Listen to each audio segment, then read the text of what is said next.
Tea time. Good morning, good afternoon, or good evening. I'll be reading from the book of Matthew, chapter 27, verse 1 through 31.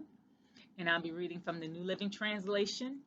And I'm just going to read straight through from, verse 1 to 31 without really discussing what I read, just reading, unless God gives me something extra to say or if I got questions. All right.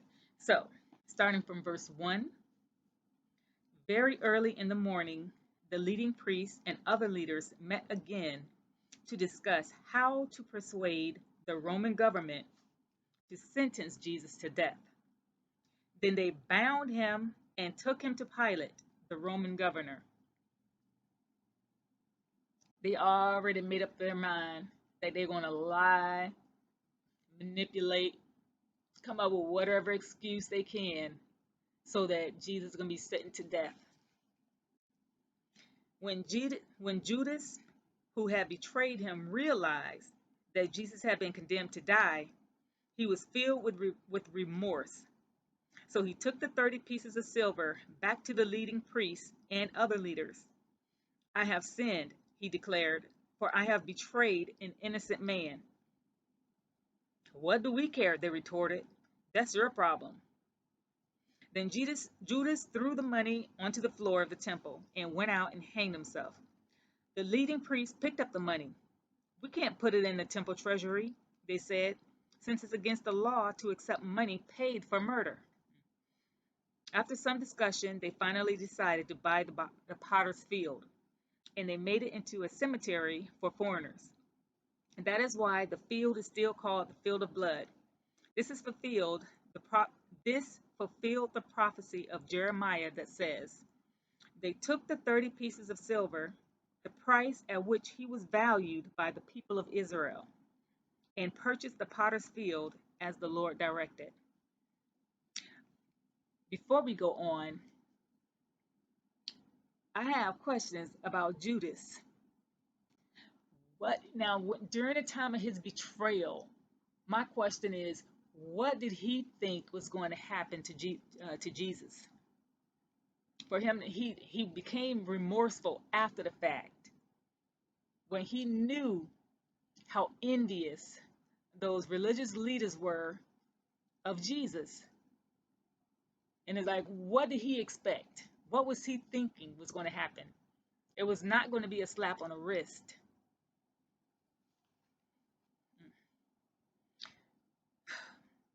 Verse 11. Now Jesus was standing before Pilate, the Roman governor. Are you the king of the Jews? The governor asked him. Jesus replied, yes, it is as you say. But when the leading priests and other leaders made their accusations against him, Jesus remained silent. Don't you hear there are many charges against you? Pilate demanded. But Jesus said nothing, much to the governor's great surprise. Now remember, when we read in chapter 26, Jesus was completely silent against the lies, the false witnesses, against his words taken out of context, misunderstanding. He didn't even take the time to clarify that information. He was just silent the entire time. But it wasn't until he was questioned of who he is. When that became the question, he spoke up.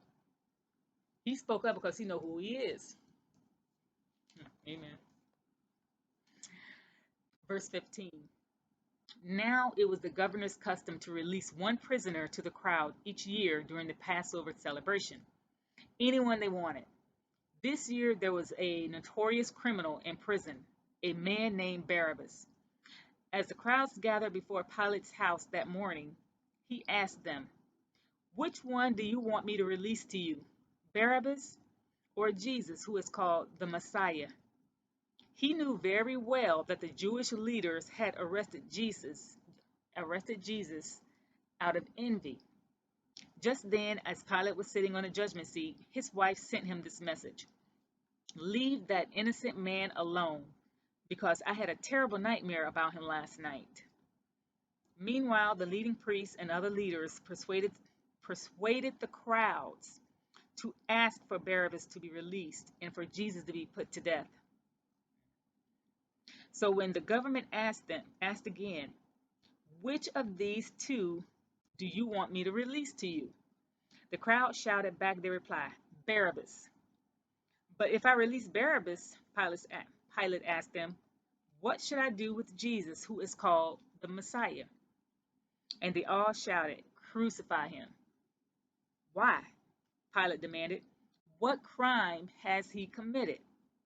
But the crowd only roared the louder, crucify him. They can't even come up with one thing. They can't come up with one thing to say why Jesus should be crucified. They were being egged on by the religious leaders and trying to get them, hey, vote for Barabbas. Hmm.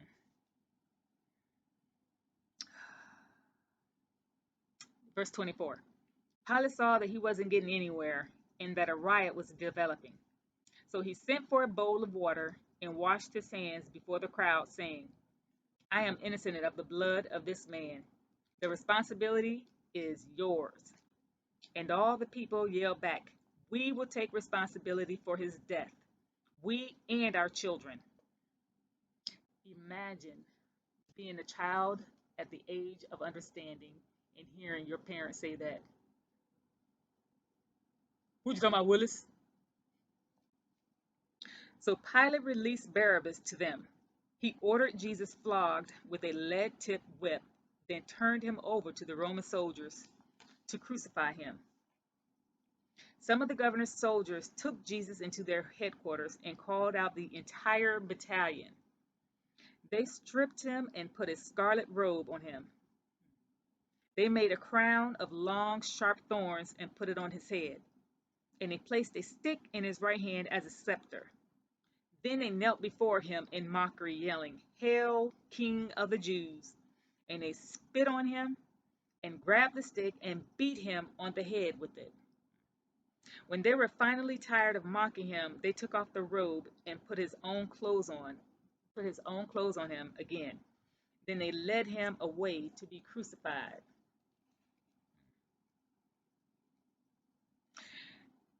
And that was verse 1 through 31 in the book of Matthew, chapter 27.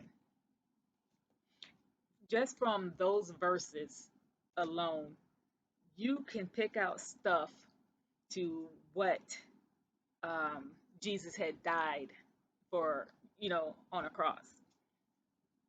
We can just take it from the beginning where the priests and the other leaders were trying to conspire and figure out what can be said to the Roman governor to sentence Jesus to death.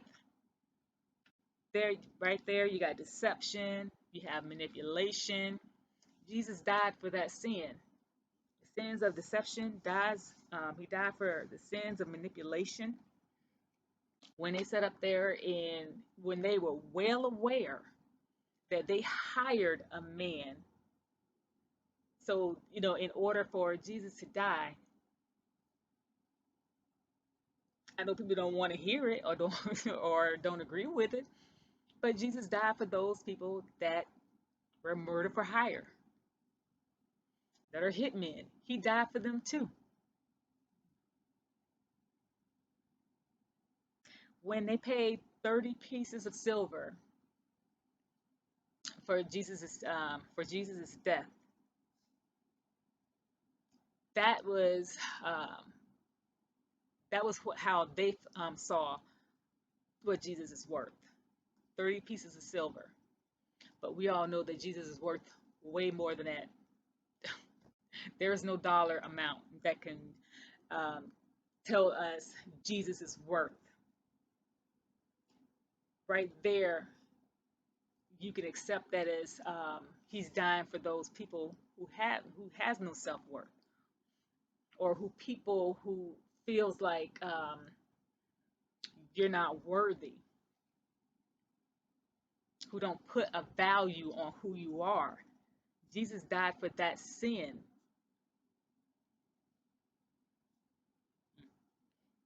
The people who don't care, who would care less about you, who doesn't even care about your well-being. He died for them too. But you can reread what we just read and see what is it in those scriptures that you can apply to your own life and to why Jesus died. And the fact that the soldiers, how they beat him, spit on him, mocked him. He died for those people that did the same thing to you, that beat you, abused you, spit on you, filled with shame. The fact that they stripped him of his clothes. This is an adult man, stripped, no clothes on. Imagine you being stripped in front of a battalion. A, a battalion, for those people who don't know military, a battalion is so that's like, imagine at a minimum 500 men coming to Jesus, stripped him naked, spit on him. Who's to say that they didn't all take turns? Who's to say how many actually, spit on him? That is shame. That Jesus died for shame. Shame that you have. Anyway, just read the word and see what God gives you for that sin that you're bothered by, that you feel that God can't forgive you over. And understand and receive that Jesus died for it. Okay, anyway, be blessed and enjoy your tea with Jesus.